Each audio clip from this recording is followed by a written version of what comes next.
bahwa insight, oh ternyata hubungan itu bisa lebih dekat dari yang saya pahami gitu ya. Jadi kayak misalnya kita bikin diary ya, tapi terus misalnya ketahuan nih sama orang, dibaca orang, kan kita malu gitu ya.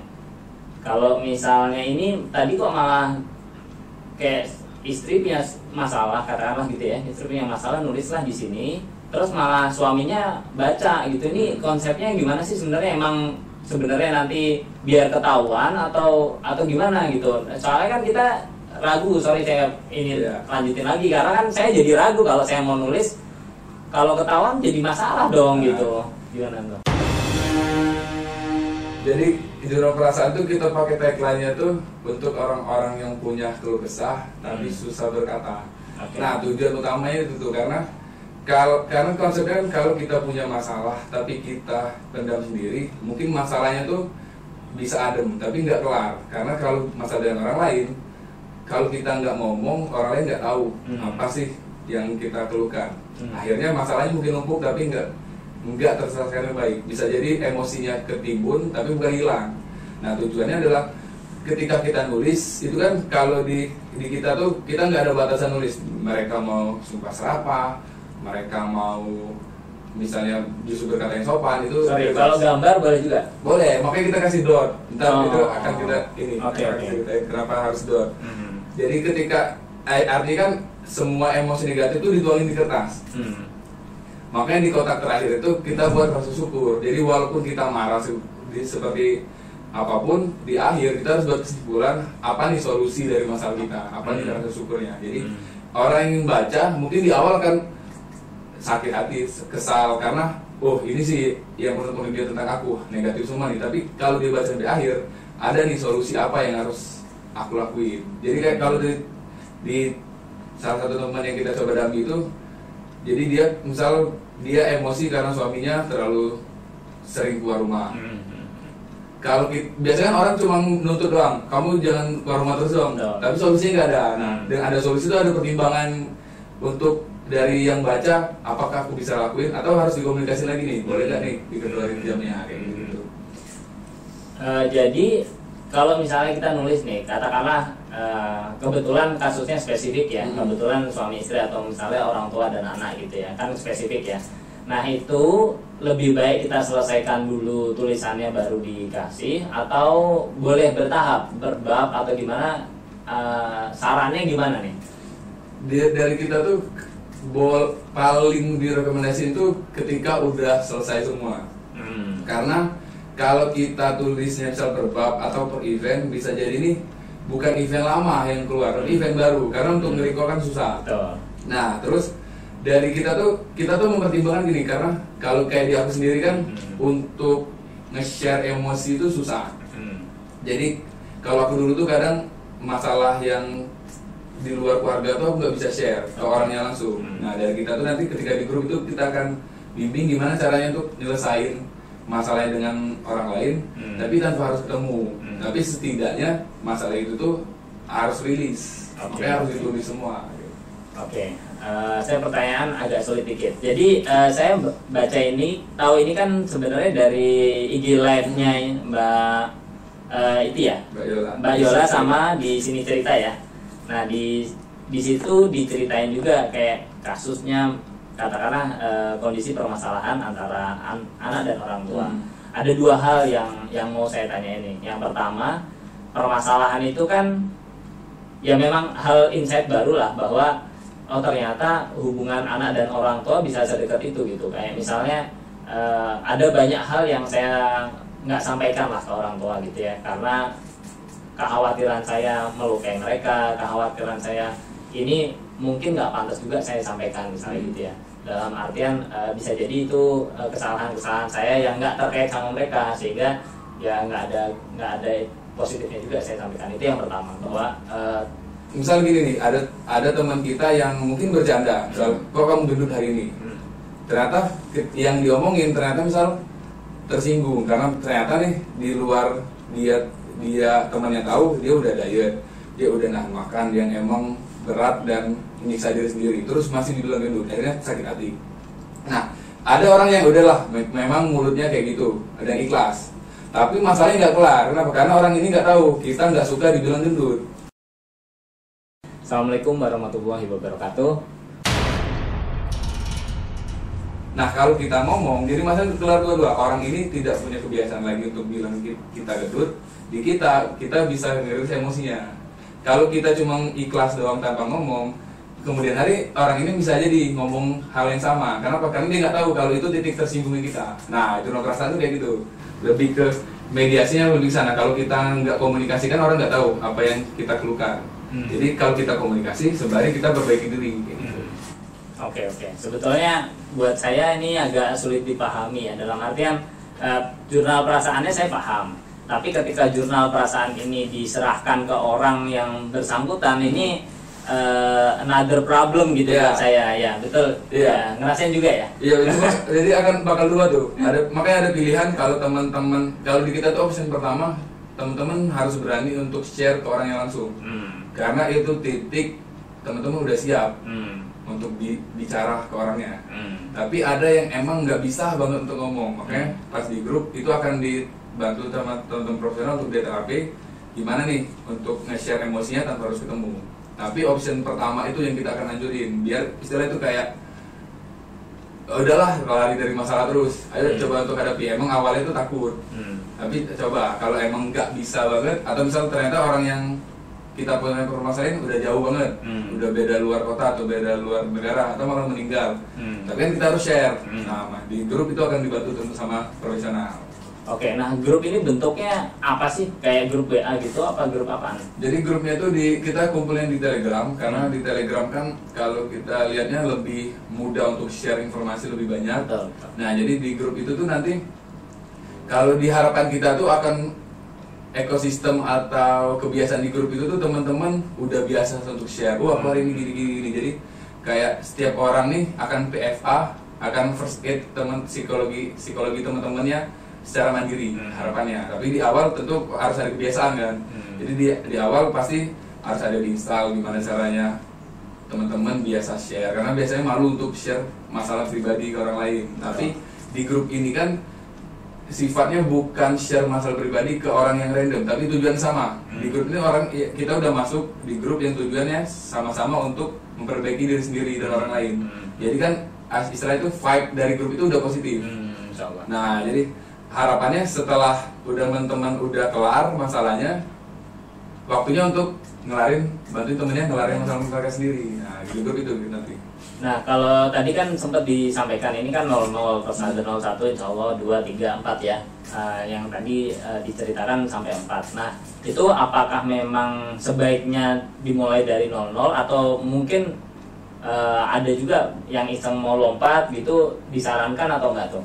Kalau di kita sih nyarannya dari 00 karena gini, kalau di 01 itu kita full masalahnya tuh ke depan.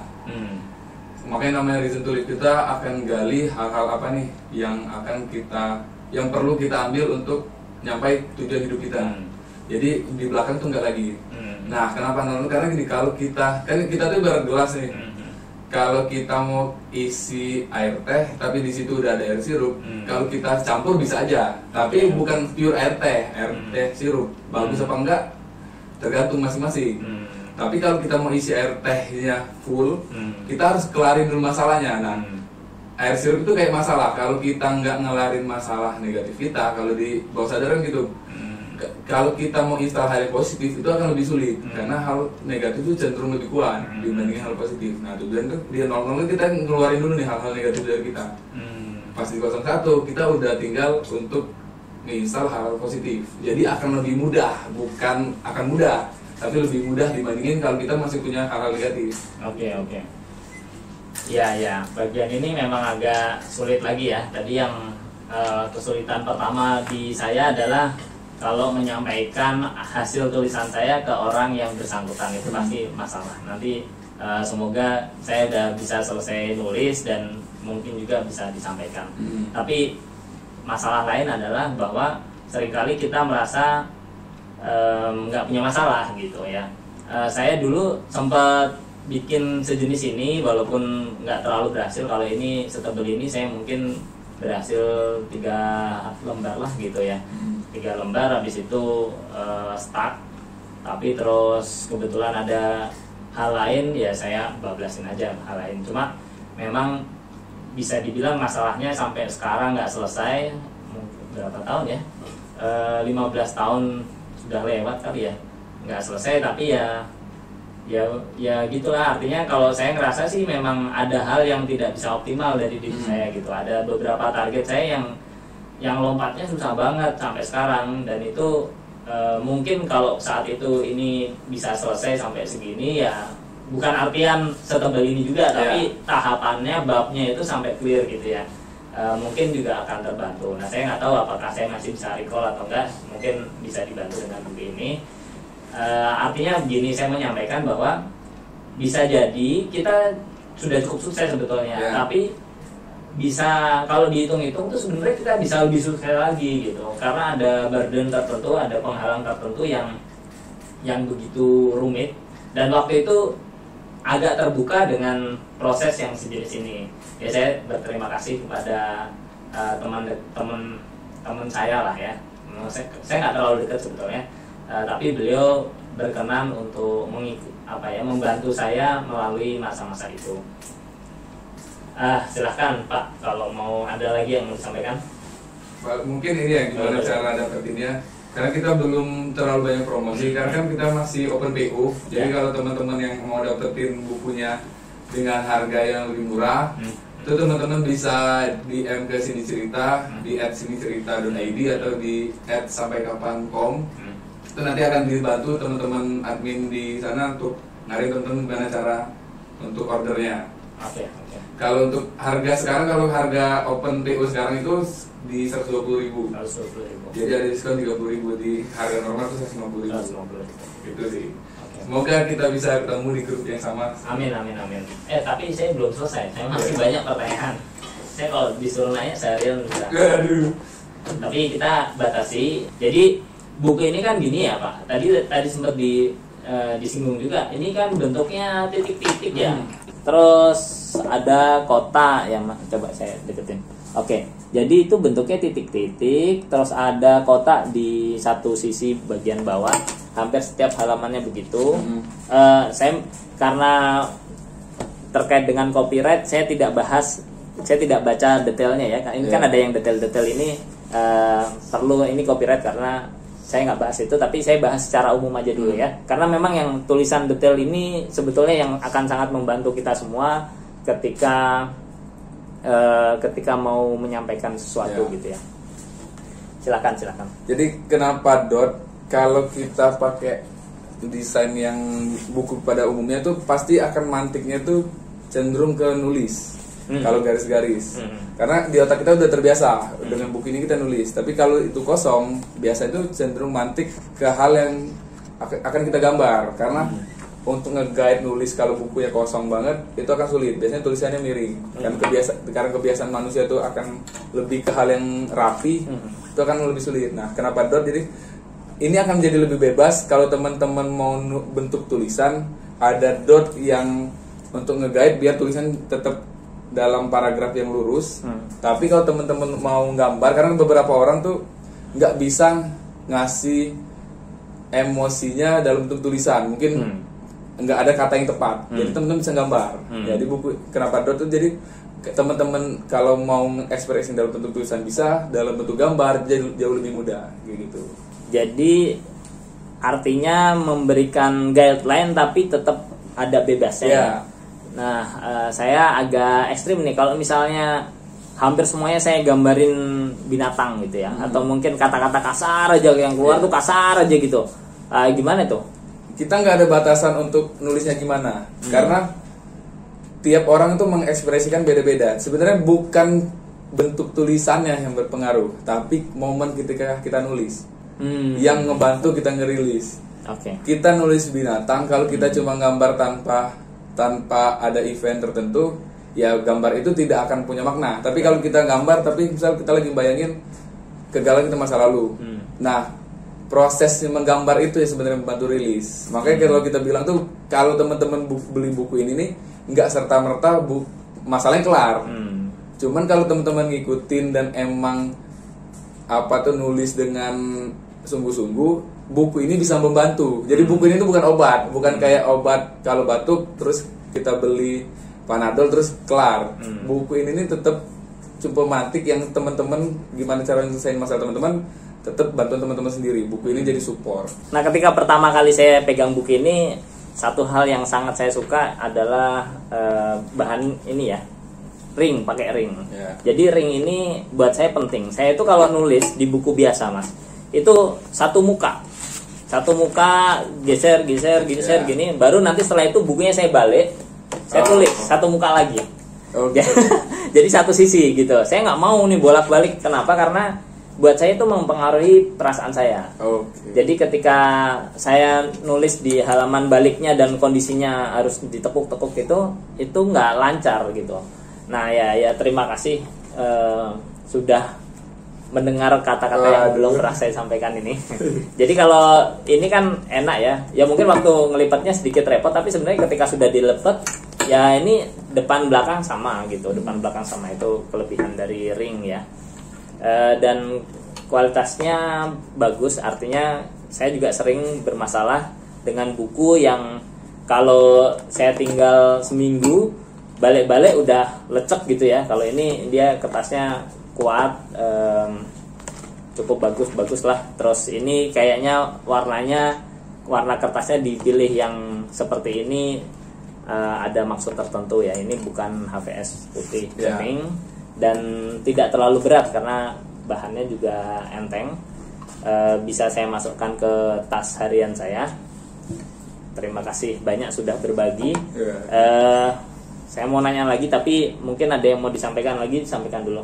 Cukup sih. Oh cukup. Oke. Nah, saya nanya lagi aja ya. Jadi ini mungkin sudah bagian-bagian akhir. Nah, buku ini targetnya ada nggak sih, kayak misalnya berapa lama sih setebel ini saya bisa nulis gitu? Di kita buku ini kan jadi sebenarnya di tiap bab itu kita baginya itu 25 lembar. Karena enggak, walaupun tujuan kita tuh kalau bisa teman-teman itu share tiap hari, tapi kadang kita perlu waktu sendirian tanpa ngapa-ngapain. Makanya kita bagi 25 itu biar dalam satu minggu itu ada waktu rehat teman-teman. Jadi kalau kita estimasi itu, jadi per bab itu teman-teman bisa selesai dalam 1 bulan. Jadi 1 bulan bab 1 bulan bab 2. Kalau teman-teman nulisnya standar. Tapi bisa jadi akan lebih cepat kalau teman-teman ternyata terlalu bersemangat nih. Oh, aku ini enak nih untuk rilisnya nih, bisa jadi lebih cepat. Bisa jadi lebih lambat kalau teman-teman ternyata cukup berat nih nge-share emosinya. Nah, dari kita tuh tapi kita tuh harapannya teman-teman nggak boleh lihat bab selanjutnya sebelum babnya kelar. Karena karena kayak tadi di tiap bab tuh kita desainnya tuh per tangga, jadi kayak naik tangga. Kalau teman-teman belum kelar tangga 1 terus langsung tangga 5, energi yang teman-teman butuhin tuh lebih banyak, akan lebih capek dibanding teman-teman konsisten 1 per anak tangga. Gitu sih. Saya setuju masalah anak tangga. Saya dulu pernah ngikutin 1 buku dan itu kayak series banget saya ikuti. Buku itu buku bacaan. Saya selesai dalam waktu 8 bulan kalau nggak salah. Tapi dengan mengikuti buku itu kayak banyak banget, karena waktu itu terkait dengan harta ya. Jadi banyak banget harta yang bisa saya kumpulin dalam waktu 8 bulan gitu. Artinya saya setuju banget bahwa ketika buku itu dibuat, apalagi buku-buku yang serius seperti ini, ya tahapan-tahapan itu memang ada baiknya ya. Itu proses yang sebaiknya kita lalui. Kayaknya cerita tentang jurnal perasaan ini sudah cukup panjang, tapi saya mohon izin ke Mas Pandu untuk nyambung lagi di serial lain. Jadi beliau ini yang cukup terkenal tentang bikin tulisan-tulisan tentang jomblo, kayak ngerti banget gitu, perasaan jomblo.